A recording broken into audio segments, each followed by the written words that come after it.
Olá, caríssimos alunos da UFOP. A gente está hoje aqui para falar um pouco em relação à questão da institucionalização da geografia brasileira.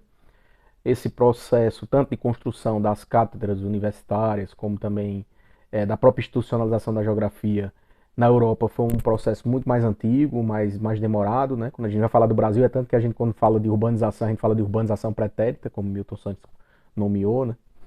É um processo mais recente, é tanto que o curso de geografia, o primeiro curso de geografia a ser construído foi o curso da USP em 1934, tá? Esse texto do Manuel Corrêa de Andrade, ele trabalha alguns aspectos que são bastante interessantes. Ele vai destacar a questão do IBGE, a contribuição da GB também, e a contribuição da construção da universidade, também como do Congresso, né, internacional que teve no Brasil.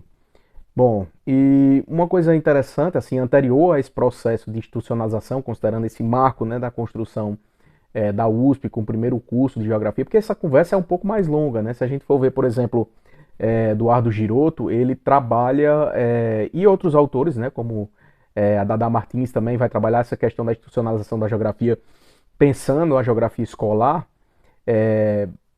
de um processo um pouco mais longo, né? A construção de uma geografia, pensar o ensino de geografia. Então, a gente tá aqui, eu estou hoje vivendo um momento diferente, estamos sem energia, estou fazendo a gravação pelo celular, né? Mas não posso deixar de trazer essa contribuição para vocês, né? O quanto antes para instrumentalizar a leitura de vocês, direcionar e motivar vocês também a produzir, a pesquisar e a estudar, né? Então, como eu estava falando, a gente poderia abarcar entre alguns aspectos, né? Um deles seria ver a institucionalização da geografia numa perspectiva do ensino.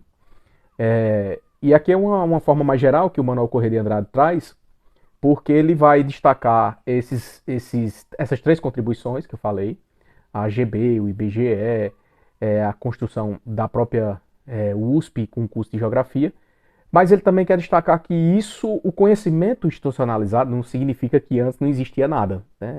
É a formalização, é a conjuntura de um momento, né? Porque anterior, tudo bem, que anterior já existia pesquisas, né? Já existia pessoas que estudavam, autores, né, de fora, o próprio Alizé Reclus estudou o Brasil, de certa forma, o Vidal de Lablache também, diretamente e indiretamente, estudou o Brasil, o Humboldt esteve aqui, né? Então tem toda essa conjuntura. E aí ele traz essa questão de que, como antecedente, o ensino e a pesquisa de geografia no Brasil, de certa forma, vai se institucionalizar na década de 30, após uma mudança de conjuntura. Que seria o quê? Quando a classe média urbana, né, a própria burguesia, ela passa a ter mais influência e, de certa forma, atenuar o poder de uma burguesia agrária exportadora. Então, a conjuntura econômica do país também começa a mudar. Tá?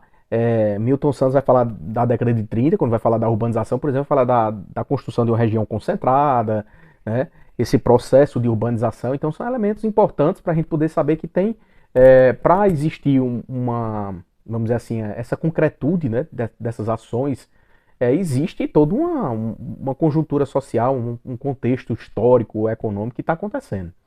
Então, uma coisa importante também que eu quero destacar para vocês, que o Manuel Corrêa de Andrade, ele fala que tem uma contribuição importante, que é a contribuição do Delgado Carvalho, tá? Que aborda temas como geografia regional, também tem uma influência da geografia francesa, porque a geografia, de certa forma, até ali, assim, por volta de 50, né?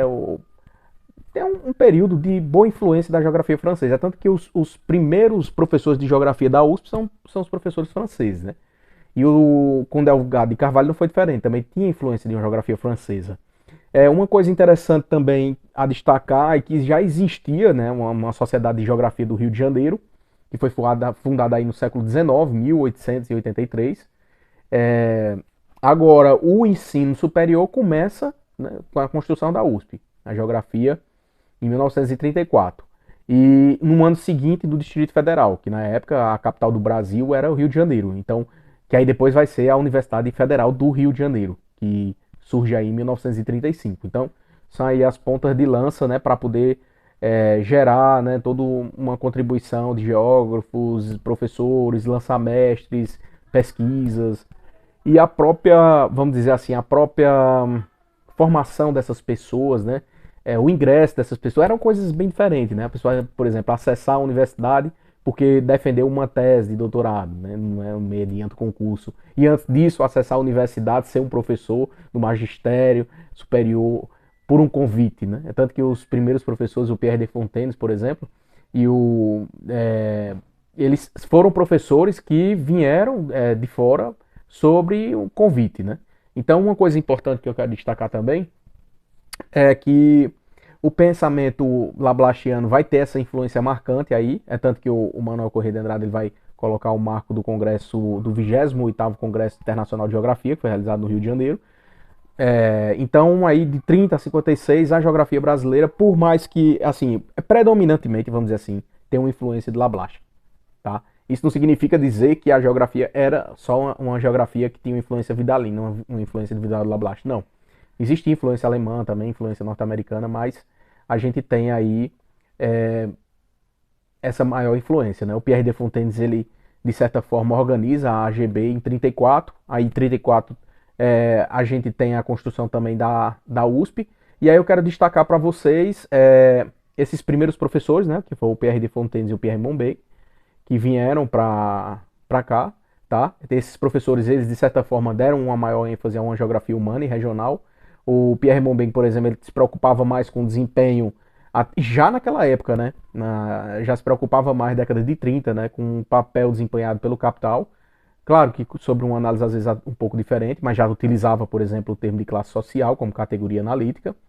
A primeira tese defendida aqui no Brasil foi da professora Maria Conceição, falando sobre a questão da geografia urbana no município de Santos, né, pensando no litoral paulista, mas não foi publicado.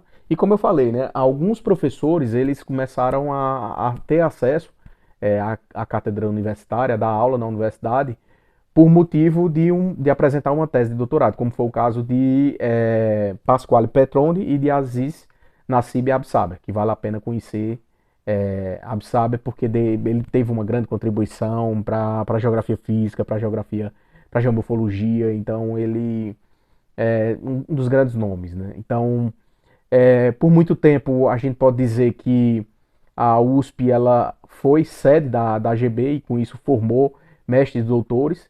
E eu não poderia deixar de mencionar uma contribuição muito importante que foi a contribuição de Josué de Castro, tá? A contribuição de um médico que trouxe apesar, né, de certa forma viver um momento difícil, mas ele foi um autor que conseguiu ser lido inclusive internacionalmente. Ele de certa maneira não foi tão a obra dele, por ter uma pegada muito crítica, não foi tão inserida assim de forma vultuosa, vamos dizer assim, nos centros universitários, mas é uma figura muito importante. E ele, de certa forma, desfrutou um pouco desse prestígio internacional e teve, né, discordou um pouco da filosofia de Lablache e era assim, uma pessoa que tinha uma pegada militante, tá? Então ele começou a estudar fisiologia, essa parte de alimentação, e aí fez estudos sobre. Tem um livro muito famoso, Geografia da Fome, depois Geopolítica da Fome. Então ele foi um geógrafo combatente, né? Como se fosse assim, o Elisée Reclus, como o papel que o Elisée Reclus desempenhou na França, ele desempenhou aqui no Brasil, né? Então, lá de Recife, ele trouxe uma contribuição valiosa. Alguns autores, inclusive, quando vão recuperar a geopolítica, eles vão citar o Josué de Castro, né? Eu estava lendo um texto de Stefania e ele falava, né, do pensamento geográfico contemporâneo, pensando na geopolítica e citava o Josué de Castro. Então, um autor que vale a pena conhecer. A gente destaca que, por exemplo, aí com o passar dos anos, as outras universidades foram surgindo, né? A exemplo, por exemplo, da Universidade Federal de Pernambuco, que surge ali um pequeno grupo de estudos de geógrafos que vão se dedicar à geomorfologia, à geografia agrária. E aí a universidade ela também tem as parcerias com as sociedades, com os institutos, como foi o caso da parceria da Universidade Federal de Pernambuco com o Instituto Joaquim Nabuco de Pesquisa Social. Então, a gente também pode destacar essa questão uma parte do livro, né, que eu achei que é interessante, que eu trouxe aqui para vocês, né, que ele fala que dos cursos ministrados, né, em vários estados do Brasil, as discussões, de certa forma, travadas nas reuniões, é, ele, nas conferências, nos congressos, isso acabava, de certa forma, disseminando ideias e de certa forma, gerenciando aí, vamos dizer assim, um novos momentos, né, para a geografia. Então, o Manuel Corrêa de Andrade ele diz, né, dos cursos ministrados em vários estados do Brasil, das discussões travadas em reuniões, do próprio Congresso, por exemplo, das conferências feitas em vários locais e das publicações distribuídas durante o conclave, os geógrafos brasileiros foram levados a uma maior reflexão sobre métodos, técnicas e objetivos da ciência geográfica e sobre a natureza da geografia e dos objetivos a serem atingidos com sua utilização. Então, de certa forma, isso preparava, né, um caminho para novos rumos, tá? Até conseguir aí a independência, a maturidade, vamos dizer assim, do pensamento geográfico brasileiro. Bom, mas falando um pouquinho mais específico, né, pensando na contribuição do IBGE, né, fundada aí em 1936, 29 de maio, que aí deu inclusive origem o Dia do Geógrafo, né? O Manuel Corrêa no livro está datado em 1937, eu não consegui assim identificar qual foi a falha aí, porque ele botou essa data, tá? Mas é interessante que essa contribuição do IBGE, logo desde o início, teve também uma preocupação geopolítica e uma preocupação de estudar o Brasil, os seus diferentes estados, e uma contribuição inclusive dos mapeamentos, das divisões regionais, dos censos. Então o IBGE ele teve um papel muito importante, inclusive a própria carreira do geógrafo, pessoas que vão ser diretamente ligadas à pesquisa e não só para ser professores, o IBGE traz essa força, né, essa contribuição. Então há um estudo, né, mais teórico também do IBGE, lançando inclusive pessoas que vão trabalhar aí na questão do planejamento urbano. E um destaque interessante do IBGE, acho que é importante a gente falar sobre isso, é uma coisa que, inclusive, eu não sei se eu já vi algum artigo nesse sentido, mas é uma coisa que eu tinha muita vontade, a questão é tempo, né? De fazer assim a evolução do pensamento geográfico com base no boletim geográfico, né, lançado pelo IBGE e com base na Revista Brasileira de Geografia, porque você tem online, hoje está digitalizado, textos de 1943 até 78, destacando aí o recorte do Boletim Geográfico, lançado pelo IBGE, e de 39 a 2008, pela Revista Brasileira de Geografia. Então, assim, é uma contribuição fenomenal, né? Então, e tá tudo digitalizado, tá no site, então vocês podem acompanhar, tá? Então, nomes que contribuíram com o IBGE, por exemplo, Orlando Valverde, Emanuel de Martoni, são autores que são conhecidos, né? E aí o IBGE traz essa contribuição, né, da questão dos censos, da elaboração de mapas, para pensar, inclusive, o planejamento urbano, regional, diversas obras, né, além dos artigos, obras, livros inteiros. Há me lembro muito que eu conversava com minha mãe, ela fazia geografia, né? E ela comentava, né, que o sonho dela era trabalhar no IBGE. Então tinha assim uma esfera assim de o IBGE, né, produz um conhecimento, produz um entendimento de mundo, de realidade e claro, ficou alguns estudos de análise fatorial, o entendimento das cidades como sistema, os sistemas urbanos, esse lado, vamos dizer assim, do horizonte lógico formal, né, da geografia quantitativa, ela foi muito permeada ali no IBGE. A AGB também tem uma contribuição muito importante. Em 34 tanto que um grupo de intelectual, né, liderado aí por Pierre de Fontaines, funda a AGB, e dentre eles eu quero destacar o Caio Prado Júnior, né? Então, porque antigamente, antes vamos dizer assim, do curso de geografia em si, formar, a pessoa vamos dizer assim, era um cientista social, estudos sociais. Fazia história e geografia junto, o curso, né, os primeiros cursos, depois é que vai ganhando autonomia. Então isso é uma coisa interessante a destacar. Em 44, por exemplo, os geógrafos de São Paulo eles se reúnem com os do Rio de Janeiro e resolvem aí dar à Associação, né, de Geógrafo Brasileiro uma dimensão nacional, aceitando sócios efetivos, que de certa forma geralmente eram geógrafos que iam publicar, produzir, e com isso também dava vamos dizer assim, uma iniciação na profissão, uma possibilidade de avanço na profissão. Então foram criadas diversas seções regionais, indo para outros lugares, né? Não ficando só restrito ali em São Paulo e Rio de Janeiro. Aí com isso eles faziam também os eventos, reuniões bianuais, até que em 1978 tem um congresso muito interessante, eu deixei até um link aí na plataforma para vocês, né, falando 40 anos de AGB. E aí é 1 hora de vídeo, vale a pena vocês poderem olhar. Fala também da chegada da Revolução da Geografia Crítica aqui no Brasil, tem fala de Rui Moreira, é muito interessante. E um marco interessante para o IBGE, para a AGB, quer dizer, para a Geografia Brasileira, é o congresso que teve em Fortaleza em 1978, com o lançamento, por exemplo, do livro de Milton Santos voltando da França, né? Então isso é uma coisa muito interessante de se destacar também, tá? Posso dizer que a grande contribuição da AGB ao desenvolvimento da geografia brasileira decorre do fato de que eles conseguiam reunir pessoas, pensar a questão do país, com isso, de certa forma, tinha trabalhos de pesquisa, publicação, divulgava métodos e técnicas de pesquisa, então isso fortalecia a geografia. E aí uma pergunta que eu quero fazer para vocês, que fica como avaliação, normalmente eu falo nos meus vídeos, para evitar que o aluno ele fique só olhando a plataforma, não assista minhas aulas todas, então tem que assistir até o final para poder ver qual é a pergunta que eu faço para a atividade. Isso eu vou reforçar e vou dizer para o Vicente poder colocar para vocês, é que a pergunta que eu quero é que, tipo, para a institucionalização da geografia brasileira, teve diversas contribuições, né? Por exemplo, teve a contribuição da USP, né, da criação da USP, a contribuição do IBGE, a contribuição da AGB, a contribuição do Congresso Internacional, né, para a geografia.